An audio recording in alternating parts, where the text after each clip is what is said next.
Hi everyone, my name's Juliet and today I'm talking about rotating your images in GIMP. If you're using GIMP to produce graphics for your author business, you're bound to want to turn images around from time to time.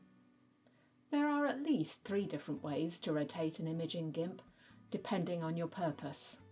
This image is 1920 by 1080, so your standard 16:9 ratio. If I want to adjust it to vertical format, but to keep the image the right way round, the easiest thing is to go into Image, Canvas Size and swap the dimensions.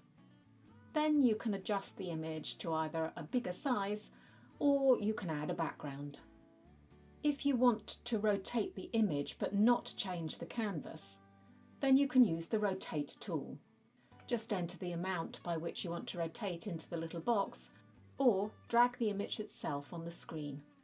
If you want to change the whole thing, image and canvas, you can go into Image, Transform and rotate either clockwise or counterclockwise. All that rotation's making me dizzy. Thanks for watching, and if you've subscribed, I'll see you again next time.